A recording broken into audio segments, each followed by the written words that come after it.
არ ვიცი, რა ვიცი, ციხე არა უშავს რა. ძალიან გაუფასურდა ეს ციხე რა, არავის არ ეშინია ამათი ციხის რა. ეს ცნობილი ქართველი ფოტოგრაფის გურამ წიბახაშვილის ოჯახია. 4 წევს სასამართლო დღეს ერთდროულად მეზობელ დარბაზებში ასამართლებს. პირველი, ვინც პოლიციამ და სასამართლომ სამართალდამრღვევად გამოაცხადეს, ცოლი მანანა ჯავაშვილია. ის ერთდღიან პატიმრობაში გაუშვეს. ერთ შვილს ლადო წიბახაშვილს 8 დღიანი პატიმრობა შეუფარდეს. მეორე გიგა წიბახაშვილი და ცოლის და ეკა ჯავაშვილი გადაწყვეტილების მოლოდინში არიან. უკვე ემზადებით გასაჭერად. ლადო წიბახაშვილი გუშინდელ აქციას რუსთაველის გამზირზე წიგნებით შეუერთდა. სწორედ იმ მოლოდინით, რომ დღეს ის უკვე პატიმარი იქნებოდა. ასეც მოხდა. დედის სასამართლოს ხტომაზე მიმავალი ძმები რამდენიმე საათის წინ გზიდან აიყვანეს. მარშრუტი არ შეცვლიათ, თუმცა დედის საქმის განხილვის ნაცვლად საკუთარ სხდომებზე აღმოჩნდნენ. ოჯახის თავისუფალი წევრები სხდომიდან სხდომაზე ინაცვლებენ. ჩემი ძმები ახლა თავისით მოდიოდნენ აქ, იმიტომ რომ დედას გვერდით ყოფილიყვნენ და გზიდან დააიყვანეს ორივე ცალ-ცალკე.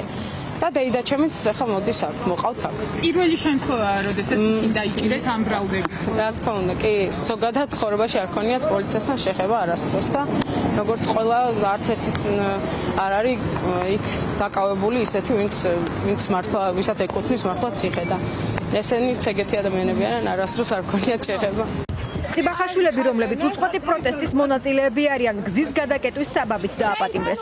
ამავე მიზეზით სასჯელის მოლოდინში სასამართლოში, სადაც ღამის სხდომები ნორმად იქცა, ამ დრომდე კიდევ არაერთი მოქალაქე ჰყავთ. მათ შორის 71 წლის დევნილი ქალი აზად ჩილაჩავა.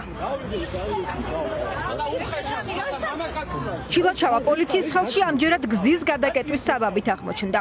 ჩხრეკისას ქალს 2 ლარნახევარი უპოვნეს და დალუქეს.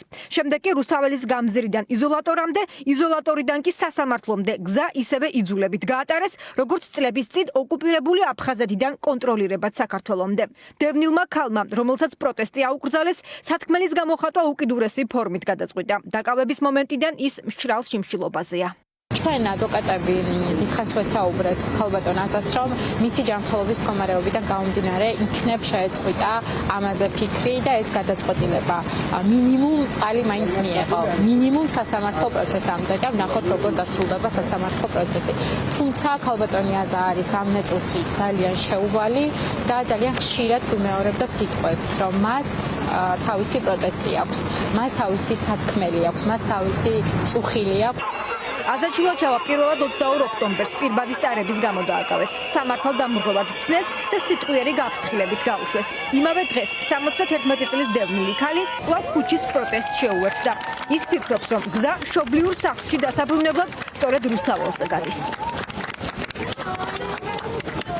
დევნილი ქალისთვის სოლიდარობის გამოსახატავად შიმშილობა დღეს პროტესტის 2 მონაწილემ დაიწყო. მარიამ მეყანწიშვილმა და ქუთაისელმა აქტივისტმა გოჩა უგულავამ. მისგან განსხვავებით, განმეორებითი სამართალდარღვევის გამო სისხლის სამართლის წესით უპირებენ გასამართლებას ზურა მენთეშაშვილს. გზის გადაკეტვის საბაბით დაკავებულმა კაცმა იზოლატორი 4 დღის წინ 7 დღიანი პატიმრობის შემდეგ დატოვა და კვლავ რუსთაველის გამზირზე დაბრუნდა. ის აღმოჩნდა პირველი, ვის წინააღმდეგაც ქართულმა ოცნებამ ახალი რეპრესიული წესი გამოიყენა, რომლის მიხედვითაც გზის განმეორებით გადაკეტვისთვის 1 წლამდე პატიმრობა ემუქრება. აქ საუბარია იმაზე, რომ პირველად გზის გადაკეტვის შემდეგ მოხდა ხელმეორედ გადაკეტვა, რამაც გამოიწვია, როგორც ამ შემთხვევაში პროკურატურის დადგენილებაში კითხვა ბრალდების შესახებ, სისხლის სამართლის კოდექსის 357 მუხლის პირველი ნაწილი და რაც შეეხება პოზიციას ამ ეტაპზე დუმილის უფლებას ვიყენებთ. ჩვენთვის ახლა მნიშვნელოვანია, რომ აღკვეთი ღონისძიების სასამართლო პროცესზე ჩვენი პოზიცია გავაზიარო და სასამართლომ გაიზიარო ჩვენი პოზიცია, რომ ეს ამ ადამიანის მიმართ საერთოდ აღკვეთი ღონისძიება არ იქნეს გამოყენებული და არ შეიძლება რომ ამ შემთხვევაში იმქმედებისთვის რასაც ედავებიან აღკვეთი ღონისძიების სახით სასამართლომ გამოიყენოს პატიმრობა. მანამდე თბილისის საქალაქო სასამართლოში გადაწყვეტილებების მოლოდინში ამ მომენტში კიდევ რამდენიმე დემონსტრანტია. ღამის ხდომების რიგში არიან ლადო ბეროზაშვილი, ლევან საბიშვილი და დავით ბასარია. სამივეს ადმინისტრაციულ სამართალდარღვევას ედავებიან.